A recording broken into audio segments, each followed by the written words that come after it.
Anong mensahe ang kailangang marinig ng mga Taurus mula ano nga bang araw? Mula September 29 to October 5, 2024. Pwedeng nangyayari na to o mangyayari pa lang. Kung hindi man para sa inyo, itong magiging reading, edi baka para sa someone na malapit sa inyo o sa someone na kakilala nyo mismo. Baka may lumabas na gender mamaya, gawin nyo na lang energy, masculine at feminine energy. Hindi ko alam kung anong lalabas, kung positive ba o negative ang magiging reading. Depende sa kung anong mag-pick up kong energy. Saka yung sa gender, pwede rin naman na huwag nyo pansinin yung gender. Anyways, kung hindi man mag-resonate sa inyo to, di-adjust nyo na lang ang video, hanapin nyo to. Kung hindi pa rin, dito na. Ito ang last deck. Kaya lang, anong paglagyan dito ng deck? Ano ba ito?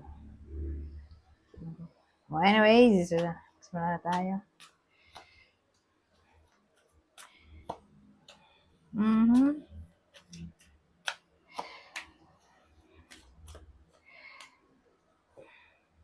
Ano yan? Kasi current situation, may lalaki tayo dito, oh. Whether kayo mismo to, ito person nyo, o anak nyo to, o kakilala na lang in general, depende. Basta may lalaki dito, okay? Yung lalaki, in a relationship siya. Pero mukhang nag-away siguro sila o separated ngayon. Yun yung current situation, pero don't worry. Kung baga, sa week na to, dahil weekly reading to, asahin natin na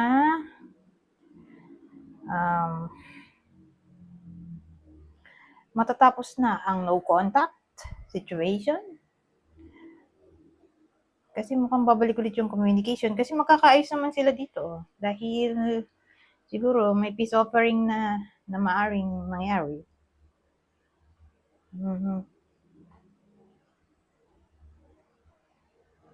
So, ganon. May makikipagayos.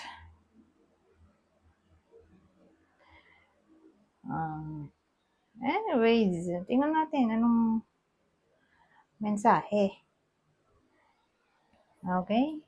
Ang person nyo, whether kayo mismo to, ito yung person nyo. Anong mensahe ng person nyo sa inyo? Ayun na, no contact. Kasi nag-away na eh. Yun natin, baka malaman din natin dito kung anong bugat ng pinagawayan. Pero, mensahe habang di nag-uusap, I don't want to chase anymore. At first, siguro, ayaw niyang habulin yung iba sa inyo. Depende kasi sa sitwasyon, kung sino yung nakapanakit. Pero, kung siya yung nasaktan, edi, ang dating ayaw niyang habulin ka. Siyempre, saktan siya. So, acceptable yun. Kung siya ang nasaktan, edi, siyempre, hindi siya gagawa ng way. Di ba? Kahit naman ikaw, kung ikaw yung nasaktan, hindi ka rin gagawa ng way. Ayaw ka niyang habulin, naghihintay lang siguro siya. Kung siya man ang nasaktan. Missed opportunity, I didn't act when I should have. So, feeling niya, ngayon na hindi na nag-uusap. Dahil nga nag-away, for some reason ay, yun nga, missed opportunity. Hindi daw siya kumilos agad. Nung panahon na dapat ay may ginawa siya. Ito last message. Ego, I let my pride get in the way of our connection. So, sa madaling salita, ayan ang nangingibabaw ngayon, ego at pride. Baka galit yung lalaki. Kasi usually, ego, sa bagay, kahit din naman sa babae, may ego din at pride, di ba? Well, basta yung person nyo, kaya ayaw maksyon, ay dahil ma-pride nga. Nangingibabaw ang pride sa connection nyo o ng kakilala nyo, malapit sa inyo, kung di man para sa inyo to. Anyways, hindi na natin ano bang pinagugatan ng mga gulo sa mag-lovers na to. Pero yung bida dito, di sila kasal. Wala ring anak. Okay? Pero iwalay sila ngayon for some reason. Baka nga nag-away dahil disharmony to, disconnected. Alamin natin, ano kaya ang ugat ng pinagawayan nitong mga to, no? Para mas klaro. Distance siguro. Dahil ano to eh. 8 of Wands. Sabihin natin masyadong busy. Kasi pwede rin pala siyang card ng multitasking. Nagulat din ako. Pero may nabasa kong ganun eh. Pwede rin impulsive. Ano? Pagiging impulsive.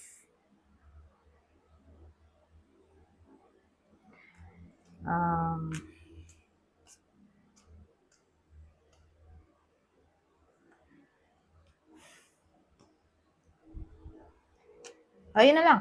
Yun na lang. Baka mahaba pa eh. Distance. Pero grabe din naman kung ano. Nag-away dahil doon. So, ito ma-pride. Di ba? Parang ano. Something fishy naman kung yun lang ang dahilan. Di ba? Distance. Pwede rin namang impulsive. Siyempre, baka may nasabi, hindi nagustuhan, nakapanakit. Di ba? Dahil sa mga binitawang salita na hindi masyado pinag-isipan.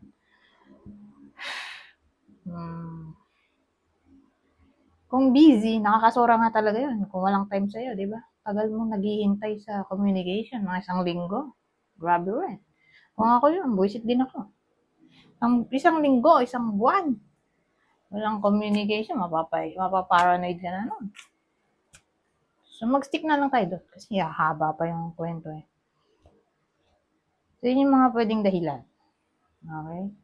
O sabihin natin kung long distance, pero pwede naman magkita. Sabihin natin, hours lang yung layo, hours lang. Diba? So, walang time para mag-meet. O siguro may date sila, di natuloy, na-cancel, ganyan, mga pupuntahan, di natuloy. Promise na hindi natupad. Kasi pwede rin itong arrows of love eh. So, pwede rin siyang communication, di ba?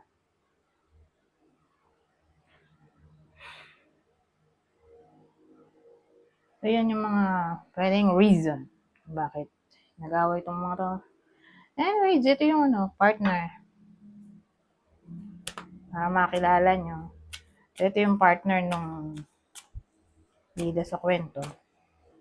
Partner ng Taurus, syempre. Pwede kayo yung lalaki o babae.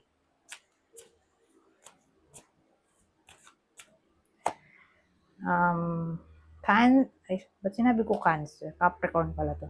So, isama na rin natin yung Cancer.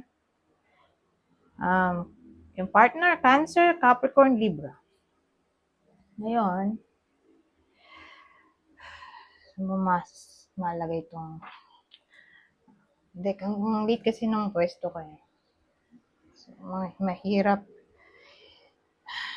igamay ang mga deck. Hindi ko lang saan ko ilalagay. Masyadong masikip. Ito. Tayo dito. Ang mensahe ang pwedeng masabi nito. Ay! Well, mag-ingat. Bakit? Kasi may tayo.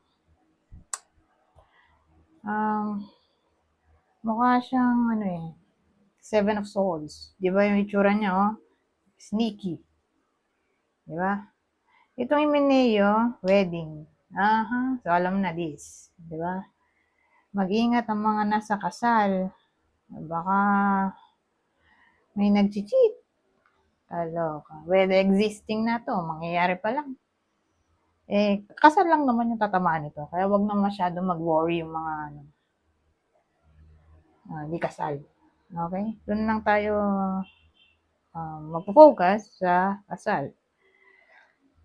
Sila yung medyo nanganganib dito.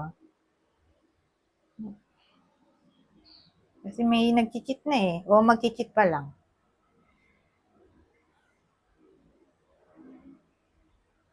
Lalo na kung lalaki. Lalaki yung nagchi-cheat. So, ito yung possible partner. Beware. Virgo, Libra. Ngayon, saan yung isa kong deck? Ito yung last deck. Advice na to. O extra message sa week na to. Duality. At, salawahan to. Biruin mo, attraction. O isipin mo, attraction. Na-attract ka sa dalawa. Duality ay dalawa, di ba? Pero marami to. Marami yung sagi. Pero dual, kaya nga dual eh. So usually, dalawa. Pero, tama ba yung pinagsasabi ko? Pero yun nga, sa madaling salita, magkadikit yung eto, saka tong isa, magkakadikit sila, sa madaling salita, ano lang to, yung kasal. Okay? Sila lang yung tatamaan ng reading na to. Parang emphasis, kasi yung ulit eh. Na yun nga, mukhang may nagiging salawahan. Sad to say. Pero tingin ko lalaki yun. Kasi lalaki to eh. Ayan, wala na. Basta yung nanditong picture kanina, nilabas ko. Siya yun. Tumatakas sa responsibilidad.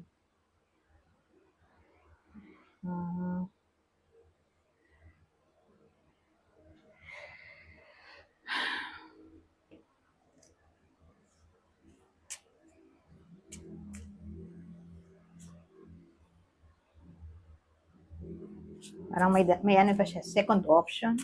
Kasi ganun nga alam ko eh, duality ay parang may kinalaman sa dalawang choice, option. Anyways, na parang ayun nga, nako-confuse. So dito naman, positivity ground.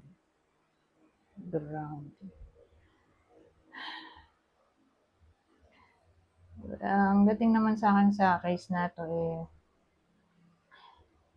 maganda kasi may positivity tayo eh.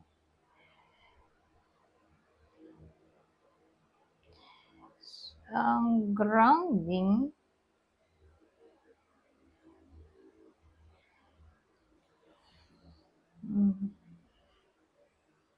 pag-connect ulit sa earth. So, kaya potato, nasa lupa. Ang hirap naman ito. So, stability.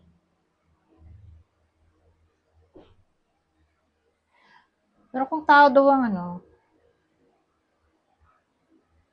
pagbabasehan, ito ay may kinalaman sa pagiging balance at sensible.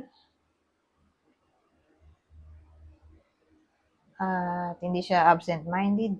May awareness. Pero again, stability to. Pero more like tungkol siya sa overall na environment, emotion. Na para bang sabihin na lang natin security to.